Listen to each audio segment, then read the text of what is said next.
Thank you all, folks, for letting me talk here. I actually have a little bit of a different presentation because I'm just trying to get your feedback on this concept. I'm trying to find homes for something. So my thought is, pop-up arcades. Well, what am I talking about? Well, first of all, who am I? I'm an elder millennial. I love that title. Going by.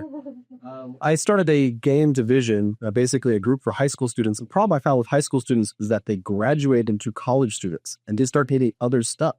And so I'm here today, thanks to relationships with GDAC and Tom. I got an opportunity to actually play at the very beginning Sashimi Slayer as prototype, which kind of, I think, incepted this idea, which is that these alt control designs are indie darlings.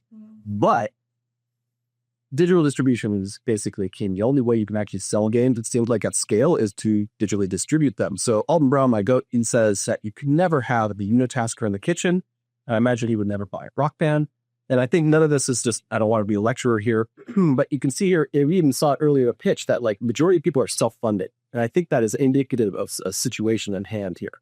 And so I refuse to believe that there isn't space available to experience novel interactions. We're all making games here. And so I think people who play games want new experiences. So what's the solution? I don't really know. I'm going to pick it aside real quick. I think worker-owned cooperatives, which is what we're trying to do with Game Division, is part of that solution. I think the idea of having internal publishing to solve this process and making certain that we have kind of a all points rising type of situation. Anyways, that's another talk. But pop-up arcades is the solution. And so what is this? What am I talking about? It's a small space for game designs. I'm thinking of places that are adjacent to already heavy foot traffic areas like food truck nights and farmers markets.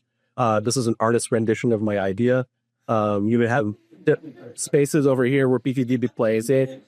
So I have to give a little bit of a warning, which is that it's probably not going to make you a millionaire. In fact, I guarantee you it's not. But side hustles are apparently necessary now if you go to live in this country. So how does this work? Well, for example, I imagine some type of actual legal licensing agreement to permit your games to be displayed at these pop-up arcades. My game Squire will be one of them, perhaps your game as well.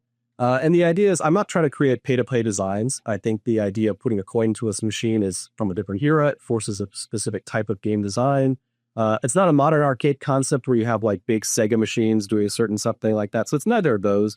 I think of it this way. Patrons purchase a ticket to the entrance fee. It's not an AFT to spur the ball.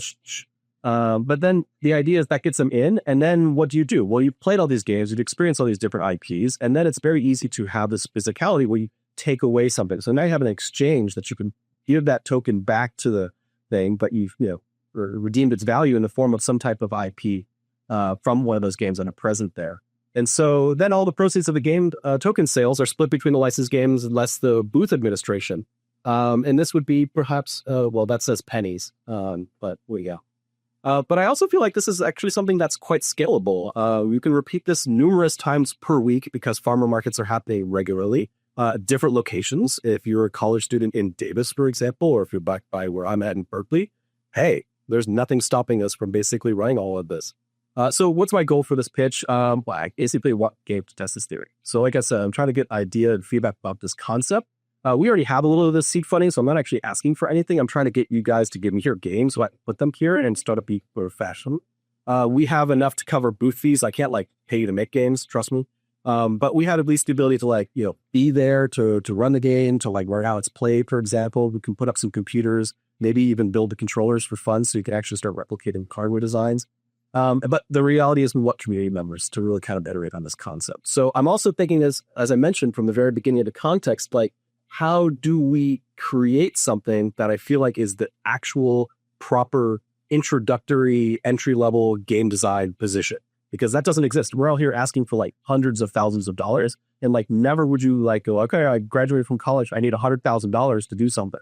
It's very unique to our industry. And I think that at this point now, for example, maybe we need something like minimum wage game to go with, where you can take small scale ideas, produce them locally, and have people enjoy them for what they're worth, and even get a little token to take hold of that. So anyways, that's the pitch. That's quick. Just wanted to get it out there and get some ideas and thoughts about it.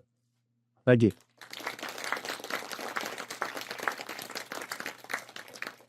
I left you no notes because I was just listening. He's such an engaging speaker. And I have so many people that you should talk to. I talk about this all the time. I'm interested in collectives, but the the legal and revenue sharing part is where that's it always. So, yeah, let's find a solution. I'm glad you're thinking about IRL arcades because I have seen so many cool old controllers that just aren't feasible for distributing out. It's not going to happen. But how can we get these games to have a real life for more than a shirt? So I love the idea. Let's talk more. Okay, great. Cool. Sounds good. Thank you. Yeah. Yeah. I was born in 77. So I'm a kid of the 80s. I grew up in the arcades. I would take a roll of quarters and I would spend an afternoon at the movie theater just playing games, not watching movies. I want more arcades. We have a couple near my office in Old Town. And I like poking in every now and then and be like, I think I just wanted to play for $5. And I like that style of game. But like you said, games aren't made like that anymore. It's a certain type of game where it's meant to make you run out of lifespan, so you have to keep paying to play. I do love this idea, and I think farmers market's a great idea. Taking old derelict things, work with the landlords, and we have like estate rooms and like rando spots all over the city. Something like that where you just pop in an arcade and show off certain games. Publishers and indie game devs will pay to get exposure because if you look on Steam to find a game, it is a nightmare to try and find something because there's so much saturation. I like this idea to put it out grassroots style in there and say, hey, this was made by someone in Sacramento. And here we're at, the suburbs. I live in Woodland, so suburbs of Sac. We have a farmer's market every week. Yeah. Get a game in there and get it out there, and you might get like a dozen or so people to go in. But once the word gets out that pop-up arcades are happening throughout a city near you, the gamers are going to start flocking there. It could be like, I can go there and play a game for free and check out new stuff from local devs. Cool. Yeah, I think it's a great idea, and I can't wait to see more. Thank you. Can I ask a captain question? Of course. Are you set up as an actual business or as a nonprofit? I'm a sole proprietor right now. Okay. The intention is to actually organize because 2022 or 3, they actually finally got worker-owned cooperative laws, like statutes about. So it's like a very recent thing for California. So that's the intention, is to take some of this money I'm talking about. I'm actually in conversations with like lawyers and whatnot to try to really turn this into a legitimate entity as a collective. So that way students don't have to form businesses and run businesses as well as make games. So that's the kind of bigger picture, but I did want to think. No, I was just curious if that's thinking about it. Thank you. I just think this is awesome. And I want to support you, however I can. Connect you with some people that do events around Sacramento and then, the people at the city. I'm just doing events, but I just want to help get this up around. I love local things and local business. Well, I'd love to, yeah. Yeah, you and I should have met 5 years ago, or 10 years ago, actually. So I started a co-working space called storefronts back before the pandemic, and I actually looked up the exact same laws you were talking about with the co-ops, because Storefront Clubs actually started out with a couple small indie game dev companies that we wanted to kind of share an office and kind of work together just as, these indies just trying to make it out. And we were looking at the co-op models to do that. And I even have parts to make a video game cabinet where I want to actually make a video game arcade with our local games that we can put in Coin Op and Sacramento and all that kind of stuff so that people can actually play the games, that we develop, right? So I had a lot of the same ideas, and I know Thomas has probably talked with you and stuff like that, so we're all kind of on the same page. There obviously is some, legal, some financial, all those kind of things that we're trying to pull together. I know that we formed SDC as a nonprofit so that we could get access to some of that funding from a city and stuff like that. We've been very fortunate to get, I think we've got about $150,000 so far from, various funding sources. So, yeah, let's just keep working with Thomas. So he's the president now, but so ever you and I will go out and beer sometime and we can talk about what we can do to help. I love it. Thank you guys. Really appreciate it. Thank you.